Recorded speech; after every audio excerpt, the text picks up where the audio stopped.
எப்படி வந்தாலும் அவர்களை நாம் இறைவனாக பார்த்தால் மட்டுமே உண்மையான கடவுள் கண்ணுக்கு புலப்படுவார். இங்க அப்படி பார்த்தவர் தான் நம்முடைய வள்ளல் பெருமான்.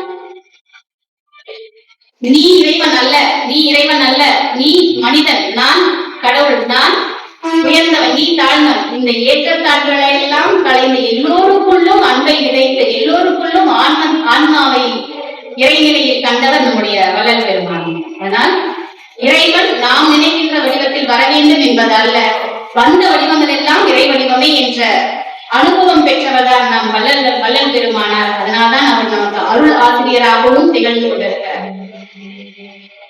அதை அப்படியே விட்டு விட்டு போகாமல் பல பாடல்களாகவும் பல உரை நூல்களாகவும் நமக்கு புரியக்கூடிய வகையில் தெளிவுற சொல்ல வேண்டும் என்பதற்காக இயற்றியதுதான் மனுவுரை கண்ட வாசகம். உரைநடையில் எழுதப்பட்டது. இதுவும் நீண்ட உரைநடை. அதெல்லாம் நம்மளால எழுதவே முடியாது. அந்த அளவிற்கு ஒரு தொடங்கிய வாசகம் நிறைவு பெறும் வரை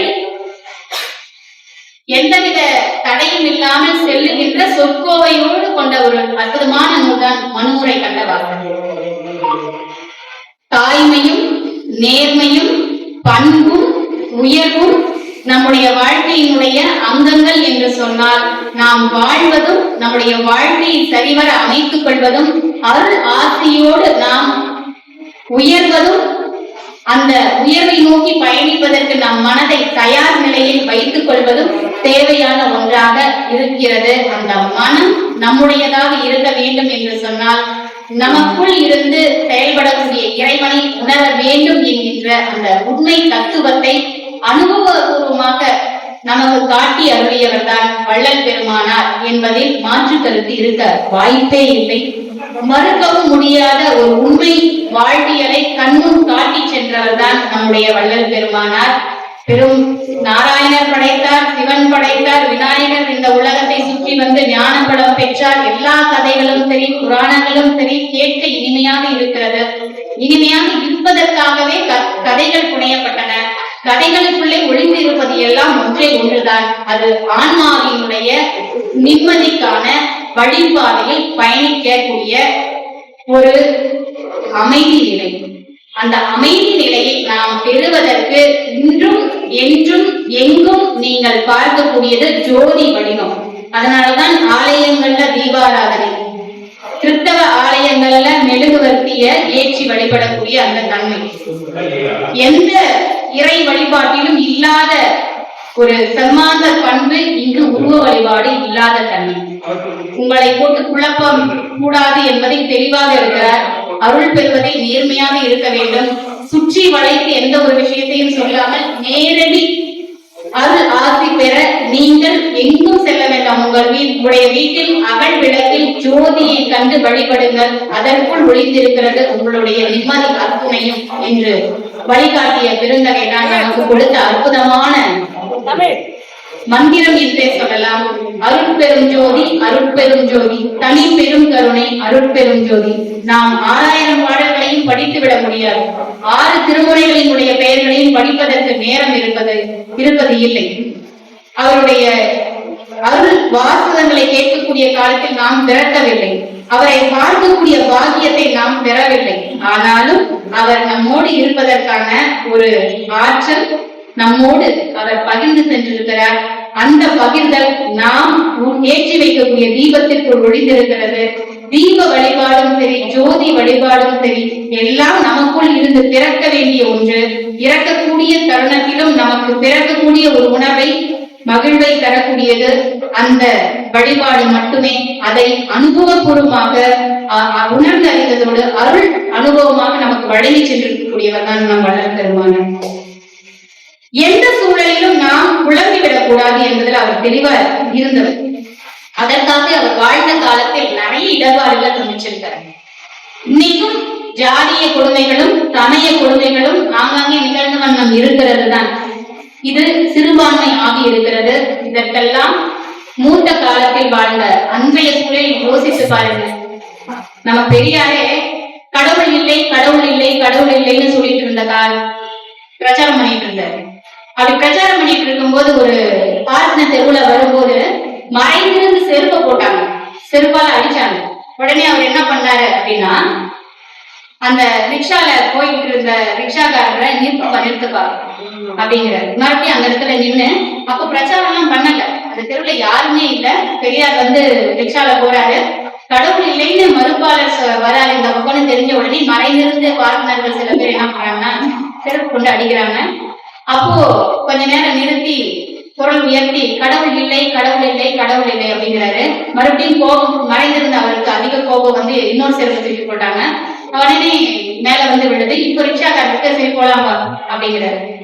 ஐயா போதே நம்ம கிளம்பி இருக்கலாமே, 2வது செருப்பு வரையும் வாங்கினதுக்கு அப்புறம் கிளம்புறீங்களே, இது எனக்கு ஒண்ணுமே புரியலையேன்னு கேட்கும் போது, இல்லப்பா போட்ட செருப்பு புது செருப்பு, ஒத்த செருப்பு வச்சு அவனும் ஒண்ணும் பண்ண முடியாது, நம்மளும் ஒண்ணும் பண்ண முடியாது, இன்னொரு செருப்பு வந்துருச்சு, இப்ப பாரு நம்ம பயன்படுத்திக்கலாம்ல, இப்ப கிளம்பு அப்படின்னு எதிர்மறை வாழ்வியல்ல கூட நேர்மறை சிந்தனைகளை கண்ட ஞானியர் கூட்டம் ஏற்றுக்கொண்ட ஒரு பெருந்தகை தான் நம் வள்ளல் பெருமானார் என்பது நாம் வியந்து பார்க்க வேண்டிய விஷயம்.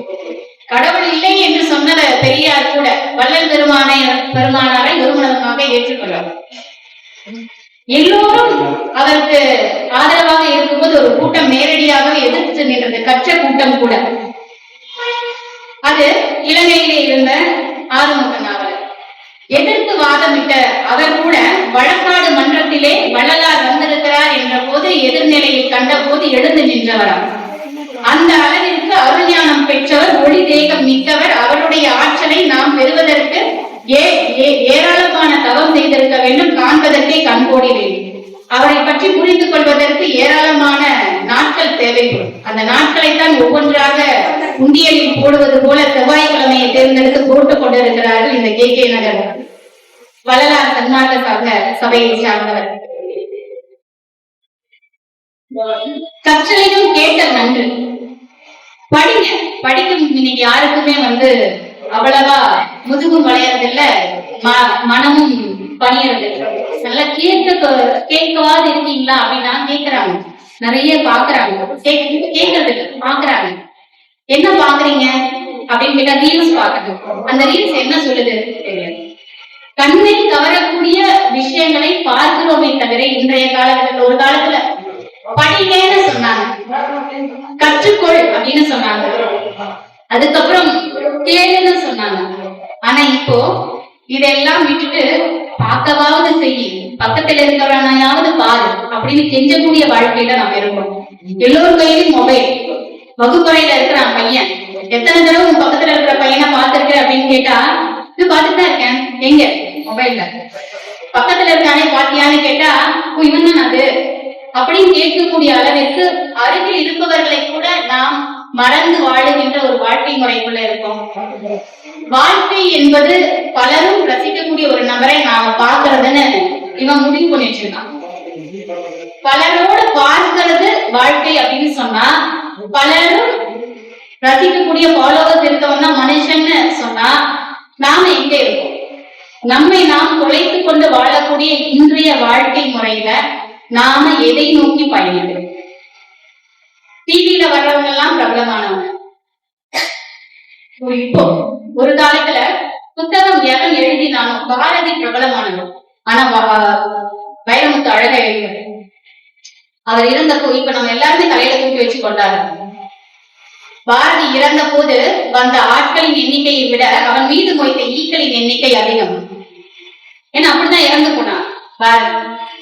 அன்னைக்கெல்லாம் மதிப்பார் இல்ல, கேட்பார் இல்ல. ஆனா அவர் இறந்ததன் பின்பு அவருடைய கவிதைகள் பிரபலமானது.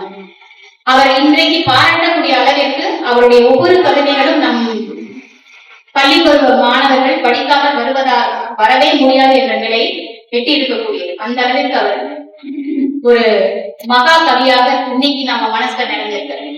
பாரதி மட்டும் நம்முடைய வள்ளலார் வாழ்ந்த போது சந்தித்த பிரச்சனைகள் ஏராளம். வாழும்போது சங்கடங்களும் சலிப்புகளும் கஷ்டங்களும் வரத்தான் செய்யும். இந்த மண்ணுலகிற்கு எதை தர வேண்டும், எதை தரக்கூடாது என்பதில் கவனமாக இருப்பவர்கள் தான் நம்முடைய வாழ்க்கைக்கான வழிகாட்டிகள். அந்த வகையில் நல்ல வழிகாட்டியாகவும் இருக்கக்கூடியவர் வள்ளல் பெருமான். பாரதி மொய்த்த ஈக்களின் எண்ணிக்கை அதிகம்னு சொன்ன இல்லையா, அது வரலாறு. அப்படிப்பட்ட வாழ்வியலை கடந்த நிலையில் நாம அன்றைக்கு அவரை நம்மோடு கொண்டு வந்து சேர்த்தது பத்திரிகைகள். பத்திரிகையில எழுதுவாங்க, யாருன்னு தெரியாது, ஆனா அந்த பேரை வச்சுக்கிட்டே பிரபலம் ஆவாங்க. அப்படி இந்த பாரதிக்கு ஒரு தொண்டன் வந்தான், அவன் தான் பாரதிதாசன். நேசம் கொண்டவர்கள். ஆனா ஒரு திருமணத்துல சந்திச்சுக்கிறாங்க ரெண்டு பேருமே. அது பாரதி அங்க இருக்காருன்னே தெரியாம பாடிய பாவேந்தரினுடைய கவிதை.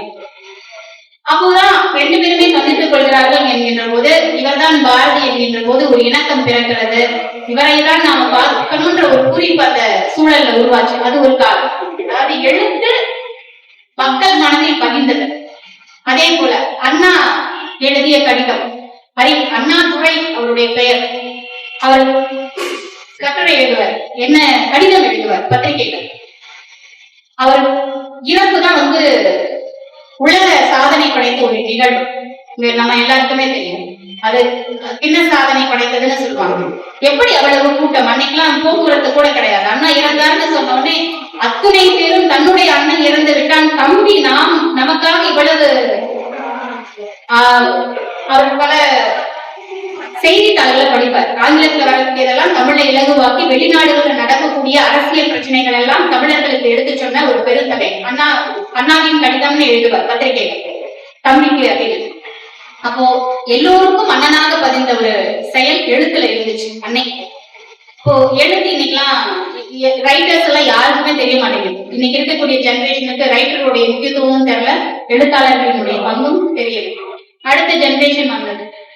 யாரெல்லாம் பத்திரிகை எல்லாம் போச்சு, சினிமா நடிகர்கள் யாரெல்லாம் நடிக்கிறாங்களோ அவங்க பக்கம் ஃபேன்ஸ் அப்படின்னு போனோம்.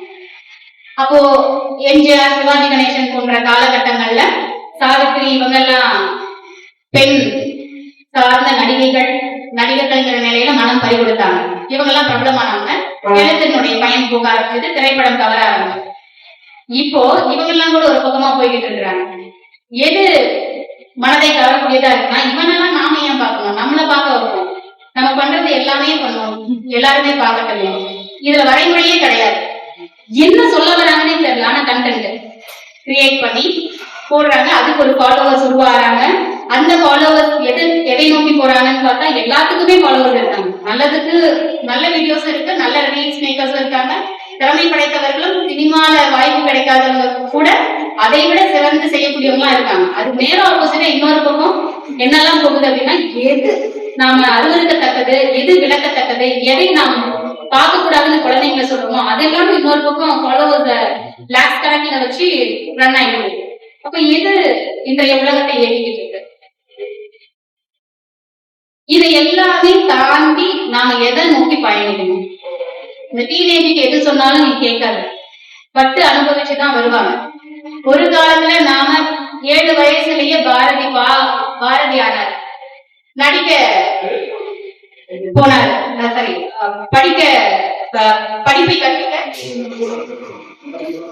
போனார். ஆனா இன்னைக்கு நமக்கு 35 வயசு ஆனாலும் படிக்கிறதுக்கு படிச்சவங்களுக்கு வேலை இல்லை. அந்த அளவிற்கு காலம் மாறி போச்சு. அன்னைக்கெல்லாம் படிச்சவங்க கம்மி, வேலை ஈஸியா கிடைச்சிச்சு. இன்னைக்கு படிச்சவங்க எல்லாம் அதிகம், வேலைங்கிறது ரிஸ்கா இருக்கு. அப்போ மன உளைச்சலில் உழன்று கொண்டிருக்கக்கூடிய இன்றைய காலகட்டங்களுக்கு நாம் ஆறுதல் தர வேண்டிய ஒரு காலகட்டம். ஆன்மீகத்தின் பாதை, ஆன்மீகத்தையும் காற்றென கையை காட்டி மனதை குழப்பக்கூடிய கோயில்கள்லையும் உருவ வழிபாடுகள்லையும் நீங்க அவர்களை கொண்டு சேர்த்தீங்கன்னா கேள்வி அதிகமா கேட்டு இன்னும் நம்மளை கன்ஃபியூஸ் பண்ணிடுவாங்க. அதனால இந்த குழப்பமே இல்லாத ஒரு ஆன்மீகம் என்று சொன்னால் உருவ வழிபாட்டை ஒதுக்கி வைத்து உள்ள வழிபாட்டை நமக்காக காட்டி அனுபவ மொழியாக வழங்கி சென்ற வள்ளல் பெருமானாரினுடைய சத்திய ஞான சபையையும் சத்திய தர்மசாலையையும் சமரச சுத்த சன்மார்க்கத்தினுடைய வழிகாட்டுதல்களையும் அவர்களுக்கு போதிப்போமே. ஆனால் ஆன்மீகம் என்பதை கேள்வி எழாது, கற்பவற்றில் ஆன்மத்தை ஒடுக்குவதில் அவர்களுக்கு தெளிவு பிறக்கும் என்று கூறி இந்த நல்ல வாய்ப்பிற்கு நன்றி பாராட்டி விடைபெறுகிறேன். நன்றி, வணக்கம். அவர் சொற்பொழி காட்டும் போது அந்த 3500 ரூபாய் அவருக்கு திருப்பி அவருக்கு சன்மானமா கொடுத்திருக்காங்க. அது கூட யார் கொடுத்தாருன்னா வரலாறு கொடுத்தாரு அப்படிங்கறத சொன்னார். அப்புறம் ஓர் உயிரா இருந்தாலும் இரக்கம் இருக்கணும், ஜீவகாரண்யம் தான் முதல்ல அப்படிங்கறது வரலாறு மிக அழுத்தி சொன்னாரு. இன்னொரு எழுத்தாங்க, ஐம்புலன்களை வெல்வது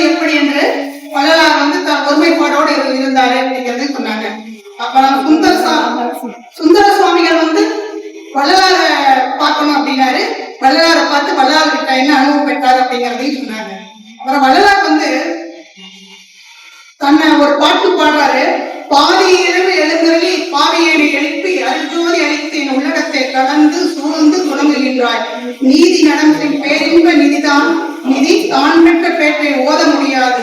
என் போல் இவ்வுலகம் பெற வேண்டும் என்பார். என்னை யாரும் நான் என்னால் என்று கேட்டு மயங்கி விழுந்தார். உடனே அந்த இரவுல இறைவன் எழுந்து வந்து அதை எழுப்பி அவரை வந்து அவர் ஜோதியா அவருடைய உயிரை ஜோதியா சூழ்ந்து கலந்து துணங்கி பேரின்பத்தை வாரி வாரி வழங்கினாராம். அவருடைய அனுபவத்தை சொல்றாரு.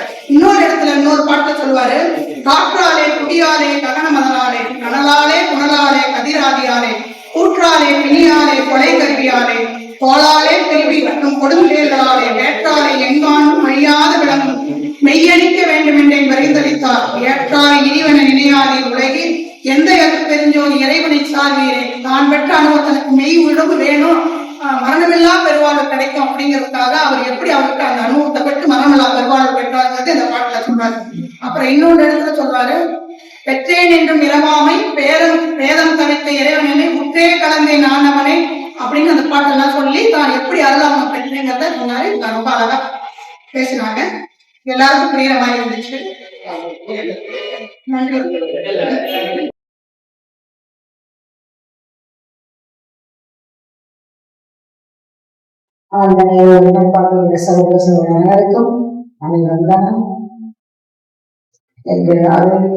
சக்தி நகர் கோவில வள்ளலாருடைய சன்மான சன்னதிகள 629வது வாரம் மிக சிறப்பான வகையில வந்து ராஜேந்திரன் ஒரு வாரமும் வந்து ஒரு சிறப்பு செஞ்சுட்டே இருக்காங்க. எல்லாரும் வந்து ஒரு அற்புதத்தை செய்யற மாதிரி ஒரு வாரம் ஒரு அற்புதம் நடந்துட்டு தான் இருக்குது. அவருடைய செயல் வந்து இன்னமும் அதிகப்படியா இந்த குழந்தைகளுக்கு அதாவது கூட வளர்ச்சியில அந்த குழந்தைகளுக்கெல்லாம் கொண்டு போய் அந்த சாப்பாடு கொடுத்ததுக்கு ஒரு வாரம் கூப்பிட்டு இருந்தாங்க.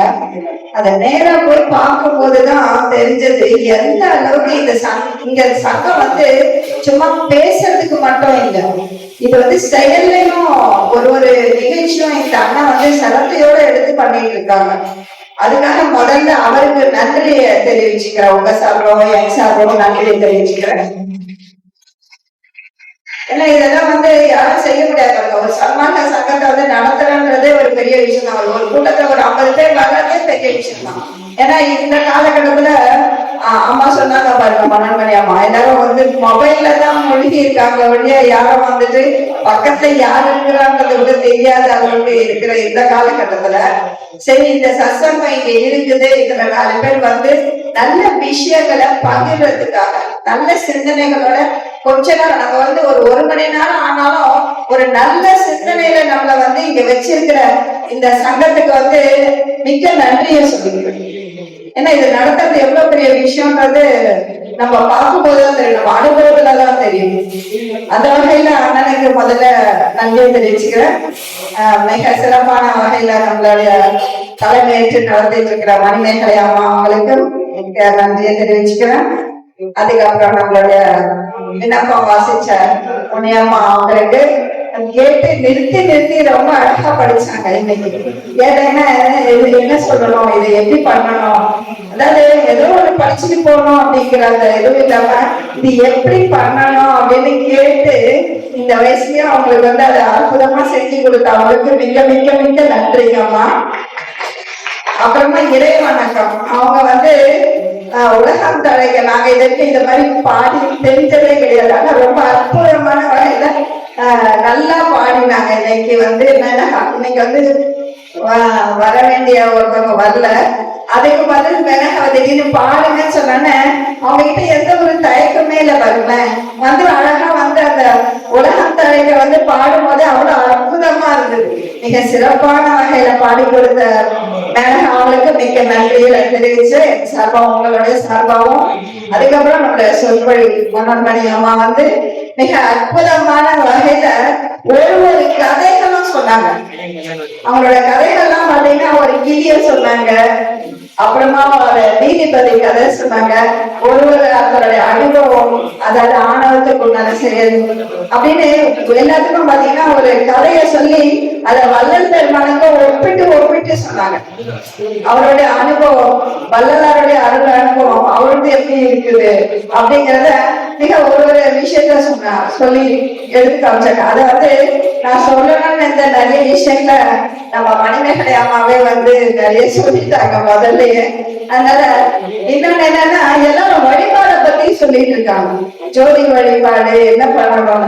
அண்ணா கூட எனக்கு ஒரு இது அமைச்சு வரும்போது, வழிபாடு விஷயத்தில் தர்க்கம் செய்யக்கூடாதுன்றாங்க வள்ளல் பெருமான். ஏன்னா வள்ளல் பெருமான் வந்து நடந்த வண்ணம் உரைத்தல் அப்படின்ற புத்தகத்தை ஏற்கனவே பதிச்சு வச்சிருந்தாங்க. நடந்த வண்ணம் உரைத்தல்னா நடந்த செயல்களை நினைவு கூர்ந்த விசாரிக்கிறதுன்னு சொல்லி கொடுக்குறாங்க பெருமான். 16/1/1767 கொடுக்குறாங்க. அது எப்ப நம்ம 6ஆம் திருமுறை எல்லாம் எழுதி முடிச்சதுக்கு அப்புறமா தான் இந்த நடந்த வண்ணம் உரைத்தலே வருது. அப்ப வந்து பெருமான் சொல்றாங்க என்னதுக்குன்னா, ஸ்ரீதர நாயகர்களுக்கும் பெருமானுக்கும் நடந்த சம்பாஷணை தான் அது. அது எங்க திருப்பாப்புலியூர் அங்க கோவில்ல, சிவன் கோவில்ல உட்கார்ந்து 2 பேரும் கேக்குறாங்க, பிரம்மத்தை வந்து வழிபாடு பண்ணலாமா இல்ல உருவ வழிபாடு வேணுமான்னு கேட்டு தர்க்கம் பண்றாங்க. தர்க்கம் பண்ணும்போது என்ன பண்றாங்க, பெருமான் வந்து உருவ வழிபாடு வேணும். ஏன்னா மக்களுக்கு குழப்பமா இருக்கு. இப்ப சொன்னாங்க பாருங்க, ஜோதி வழிபாடு தான் வேணும், சிலை வழிபாடு வேணாம் அப்படின்ற ஒரு குழப்பத்திலேயே இருக்காங்க. இந்த குழப்பத்தை பெருமான் ஏற்கனவே சொல்லி கொடுக்குறாங்க. ஏன்னா இந்த மாதிரிதான் குழப்பம்லாம் வரும்னு பெருமானுக்கு தெரியும். நமக்கு அப்பவே வந்துட்டு நம்ம குக்கர் வாங்க போறோம்னு அப்பவே தெரியுமா என்ன, பெருமான் வடிச்சு சாப்பிடதான் கரெக்டுன்றாங்க. அப்ப குக்கர் நம்ம வாங்க போறோம், குக்கர்ல இருந்து அப்படியே வச்சு எடுத்து சமைக்க போறோம்ன்றது அவருக்கு தெரிஞ்சுதானே இருக்கு. அதே மாதிரி வேக வச்சு சாப்பிடணும், எல்லாம் பாத்தீங்கன்னா பச்சையா சாப்பிடணும், அதுதான் உடலுக்கு ஆரோக்கியம்ன்றாங்க. பெருமான் வேக வச்சு சாப்பிடணும்னு சொல்றாங்க. ஏன்னா இதெல்லாம் நம்ம செய்ய போறோம், என்னென்னலாம் தவறுகள் செய்ய போறோம்ன்றது பெருமான ஏற்கனவே தெரிஞ்சவங்க இல்லையா. அதனால அதுக்கு முன்னாடியே வந்து அவர் எல்லாமே சொல்றாங்க. இந்த தர்க்கமும் வரப்போகுதுன்றது அவருக்கு தெரியும். சொல்றாரு, நடந்த ஒரு இடத்துல உட்கார்ந்துட்டு அவங்க சொல்றாங்க, நீங்க வழிபாடு வேணான்றீங்க, அவங்க வழிபாடு வேணான்றாங்க. 2 பேரும் உட்கார்ந்து பேசி எங்களுக்கு ஒரு முடிவு சொல்லுங்க அப்படின்னு சொல்லும் பொழுது பெருமான் வந்து உட்கார சொல்றாங்க. ஸ்ரீதர நாயக்கர் பிரம்ம சமாஜத்தை சேர்ந்த ஸ்ரீதர நாயக்கருக்கும் பெருமானுக்கும் நடந்த சம்பாஷணை அதை வந்து புக்கில இருந்து தூக்கிட்டாங்க. அது எப்பவோ எழுதப்பட்டது.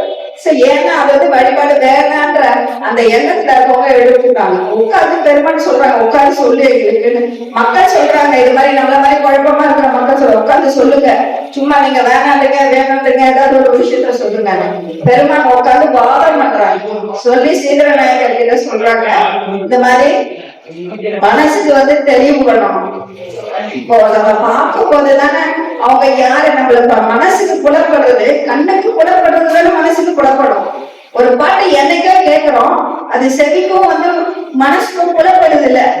அது கண்ணால பார்த்ததுனால அது காதுக்கு மனசுக்கு உடலுக்கு எல்லாமே நம்ம கிரகிக்கிறோம். அப்போ எது ஒண்ணுமே பார்க்க முடியாத விசுவலேஷன் பாத்தீங்கன்னா முக்காவாசி எதெல்லாம் கேட்குமோ கேட்கும் போதே வந்து அதனுடைய விசுவலேஷன் அப்படி கண்ணால மனசுல பதியும். இதெல்லாம் மனசுல பதியும். அதே மாதிரி விக்கிர வழிபாடு வேணும்னு சொல்றது ஐயா சொல்லு, கண்ணுக்கு புலப்படுறது உடலுக்கும் புலப்படும், தேகத்துக்கு புலப்படும், செவிக்கு புலப்படும், நம்மளோட உறுப்புகள் அத்தனைக்கும் புலப்படும்னு சொல்லுவாங்க. அப்போ ஒண்ணுமே இல்லாத எப்படி பிரம்மத்தை நம்ம நினைக்க முடியும் அப்படிங்கும்போது பிரம்மசாரத்துல அவர் சொல்றாரு, அது வந்து மனசுக்கு புலப்படுறது இல்ல, அனுபவத்தினால புலப்படும். ஏன்னா அனுபவிக்கிறது, அனுபவத்தை நீ எப்படி அனுபவிக்க முடியும்? நீ ஒரு விஷயத்த பார்த்தா தானே அனுபவிப்ப, கேட்டா தானே அனுபவிப்ப, அதை சிந்திச்சா தானே அப்படின்னு சொல்ற. அனுபவம் அதுலதான் வரணும்னு பெருமான் சொல்றாங்க. அப்போ பெருமானுடைய விஷயம் என்னன்னா தேகங்கள்னு சொல்றாரு. விக்கிர வழிபாடு தேகங்கள், அதுல இருந்து பிரம்ம முறைப்படி உபாசனை செய்யுது, அதிலிருந்து பிரம்ம பிரகாசம் வெளிப்பட்டு விளங்கும் அப்படின்னு சொல்றாங்க. பெருமானுடைய வார்த்தை தவறான வார்த்தையா இருக்குமா? நான் உரைக்கும் வார்த்தைய நாம் நாயகன் தன் வார்த்தைன்னு சொல்ற அவருக்கு கர்ப்பத்திலேயே ஜாதி சமய மதம் எல்லாமே பொய்ன்னு இருக்கிற அவருக்கு இது தேவையா இது தேவையில்லைன்றது தெரியுமா தெரியாதா? இல்லையா? நிச்சயமா தெரியும். அதே மாதிரி எது அவசியம் இல்லை அப்படின்னு சொன்னா ஆகாம விதியில வழிபாடு பண்றாங்க பாருங்க, அதுதான் அவசியம் இல்லைன்னு சொல்றாங்க. ஏன்னா அதெல்லாம் உடல் உறுப்புகள், அதுல நீ பண்ணினா அது ஒரு துருப்புக்கு கூட இருக்காது அப்படின்னு சொல்றது, அததான் சொல்றாங்க ஒழிய வழிபாடு வேணானே சொல்லல. வழிபாடு வேணும். ஏன்னா வழிபாடான யாரை வழிபடணும்னா ஐயா எழுதுறாங்க, நம்மளுடைய தலைவனை நாமும் நம்மளுடைய தலைவனுடைய விஷயத்தை யார் எப்படிப்பட்டவன் அப்படின்றத தெரிஞ்சு வழிபாடு பண்ணணும். நம்மளோட தலைவர் யாரு? வல்லல் பெருமான் தான். அவர் எப்படிப்பட்டவர்? எந்த தன்மையை அடைந்தவர்? எப்படி ஆனவர்? அவர் எல்லாமா ஆனவர், எல்லாம் கொடுக்கக்கூடியவர், 5 ஆற்றலையும் பெற்றக்கூடியவர். அவரை நம்ம எப்பவுமே நம்ம வழிபாடு செய்யணும்னு சொல்லுவாங்க இல்ல. பெருமான் அங்க தர்மசாலையில திண்டு வைக்கிறாங்க, பக்கத்துல விளக்கு வைக்கிறாங்க, வச்சுட்டு சொல்றாங்க வழிபாடு பண்ணணும். அங்க என்ன பண்றாங்க? இதுதான் கடவுள்னா அந்த விளக்கை தூக்கி திண்டு மேல வைப்பாங்கல்ல, வழிபாடு பண்ணுங்க, இதுதான் சாமி, இதை கும்பிடுங்கன்னு சொல்லுவாங்க இல்லையா? அப்படி சொல்லலையே பெருமான். அங்க வெளியதான் வைக்கிறாங்க, பக்கத்துல ஒளிய வைக்கிறாங்க. ஏன்னா மங்களகரமா இருக்கணும். மங்களமா ஏற்றுதலாம் கண்டீர் அப்படின்னு சொல்லுவாங்க. மங்களம் எல்லா கோவிலையும் நீங்க பாருங்க, சாமினா பக்கத்துல ஒரு சின்ன விளக்கு எரியும். ஏன்னா அங்க ஒரு இறைவன் இருக்கான்னா அறியாமை நீங்கிடும். அங்க வெளிச்சம் இருந்தாதான் அங்க இருக்கக்கூடிய உணர்வுகள் தெரியப்படும். தெளிவுக்காக தான் வைக்கிறாங்க. சில அனுபவங்களை அம்மா பேசினாங்க. அந்த விஷயம்லாம் பெருமானுடைய ஒருவரை ஒப்பிட்டு சொல்லும் போது கூட சில விஷயங்கள் பெரியார பத்தி சொன்னாங்க பாருங்க. அவர் செருப்பு தூக்கி போட்டாரு, உடனே அதை இன்னொருத்தவங்க இன்னொரு செருப்பு வந்ததுக்கு அப்புறமான்னு சொல்லிட்டு இது மாதிரி ஒரு விஷயம் கூட நம்ம அனுபவங்கள் மூலியமா பெருமானுடைய அனுபவங்கள் எந்த மாதிரியா இருக்குது அப்படின்னு சொன்னா ஐயாவுடைய அந்த விக்கிரக வழிபாடு சொல்லும் பொழுது நம்மளுடைய தேவ தேகங்களை சொல்றாரு. விக்கிரகன்றது கிரகன்றது இந்த உடம்பு வீடு, கிரகன்றது வீடு, விக்கிரகன்றது தேவ தேகங்கள் இருக்கக்கூடிய வீடு ஸ்தலம்னு சொல்றாங்க. தேவ தேகங்கள்னு சொல்றாங்க. இதை முறைப்படி உபாசிக்கில் இதுல இருந்து பிரம்ம பிரகாசம் வெளிப்பட்டு விளங்கும். அப்படி பிரம்ம பிரகாசம் வெளிப்பட்டு விளங்கும் பொழுது அதுக்கு உதாரணமாக சொல்றாரு. இதுல இந்த மாதிரி உபாசனை செய்தது மூலியமாக குமரகுருபரர், நற்கீரர் போன்ற ஞானிகள் எல்லாம் குஷ்ட நோய், குண்ம நோய், இதெல்லாம் தீராத நோயெல்லாம் தீர்த்திருக்காங்கன்னு சொல்றாங்க. சோ நம்ம அது வேணாம்னு சொல்ல, எதை வேணாம்னு சொல்றாங்கன்னா ஆலயங்களை தொழுதப்பட்டிருக்க இந்த மாதிரி ஒரு வழிபாடெல்லாம் வேணாம்னு சொல்றாங்க. பெருமான் எப்படிப்பட்டவர்? தன்னையும் தன் தலைவனையும் நம்ம தெரிஞ்சுக்கணும். நம்மளுடைய தலைவர் எப்படிப்பட்டவர்? எப்படியானவர்? அவர் எவ்வளவு ஆற்றலை பெற்றவர்? எல்லா உலகம் என் உலகாயின, எல்லா ஞானமும் என் ஞானமாயின, எல்லா இன்பமும் என் இன்பமாயின, எல்லா போகம் என் போகமாயின, எல்லாம் நல்ல சிற்றம்பலத்தான் எல்லாம் நல்கி எல்லாத்தையும் கொடுத்து என் உள்ளத்தில் உள்ளாரு. பெருமான் உள்ளத்துல அவர் உட்கார்ந்து இருக்காரு. அப்புறம் பெருமானை வணங்க கூடாதுன்னு என்ன அர்த்தம்? பெருமானை வழிபட்டா கடவுளை வழிபட்டதுன்னு அர்த்தம். வழிபடக்கூடாதுன்னா நம்ம ஒரு பெரியவங்களை பார்த்தாலுமே வந்தணும்னு சொல்றோம். இவ்வளவு ஆற்றலையும் இவ்வளவு ஐந்தொழில் ஆற்றலையும் வச்சிருக்க இவரை வழிபாடு பண்ணக்கூடாதுன்றது எந்த வகையிலுமே எனக்கு தெரியல. பெருமான் வழிபாடு அவசியம். ஏன்னா நம்மளுடைய மனம் சுத்தமாகணும்னா ஐயா சொல்றாரு, பதி பூஜை நற்கிரியால் மனம் அசுத்த பாவனையர சுத்த பாவனையில் நிற்கும். மெய் பதியோகம் அதனால் மனம் அடங்கிடும். அது அடங்கவே மெய்ஞான நிலை கூடும் என்ற குருவேன். மனசு அடங்கினாதான் மெய்ஞானமே வரும். அப்ப மனசு அடங்கிறதுக்கு நம்ம என்ன பண்ணணும்? குருவ மத்திய நிறுத்தி சொல்றாரு. எப்படி நிறுத்த முடியும்? பூஜை பண்ணாதான் பக்தி நெறியில் செலுத்தே மெய் பாடும் அந்த பதியில் படுத்தே திட்டிருப்பது பாரு. திருச்சிற்றம்பலத்தே திருநடஜோதி என்றார். திருச்சிற்றம்பலத்தை எப்படி பண்ணணும்? பக்தி நெறியில செலுத்தினாதான் உங்களால அந்த வழியில வரணும். அப்ப பக்தி எப்படி செலுத்த முடியும்? ஏதாவது ஒரு உருவம் வேணும், உருவ வழிபாடு வேணும்ன்றல. அப்ப அதெல்லாம் இல்லைன்னுட்டாரு. சிறுத்தை வழிபாடு கூடாதுன்றாரு. அப்ப யார வழிபாடு பண்ண முடியும்? பெருமாள் எல்லாம் ஆழ உட்கார்ந்துட்டு இருக்காரு, எல்லாமே ஆனவரா இருக்காரு. மூணுலையும் எல்லாத்தையும் எல்லாம் சித்து, எல்லாம் வல்ல சித்து எனக்கு அளித்து எனக்கு உன்னை அல்லாதலையும் அழைப்பெடுத்தது. இறைவன் என்ன சொல்றாங்க, என்னோட உனக்கு ஆளே இல்லடா, ஒன்னதான் எனக்கு அப்படின்னு சொல்லிட்டு அவர் சரணடைகிறாரு இறைவன். அப்படிப்பட்ட அவரை வணங்குறதுக்கு நம்ம என்ன ஐயா சொல்லுவோம், பாவப்பட்டு கொடுப்பாங்க பாருங்க. குருவை வணங்க ஊசி வேணும், குருவை வணங்க ஊசி பாவப்பட்டியல விட பெருமாள் சொல்றாங்க. அப்ப பெருமான ஒரு குருவா கூட நம்ம வணங்காத பாவப்பட்டியல நம்ம செயல்படுத்த கூடாது இல்லையா? பெருமான வணங்கணும், பெருமான வைக்கணும். ஆனா நம்ம சொல்லும் போது தீபத்தை என்ன சொல்றாரு, தேக பிரமாணம், உடல்ல தேக பிரமாணம் சொல்லி நமக்கு சொல்றாரு. தேகத்தை வணங்கணுமா, கடவுளை வணங்கணுமா?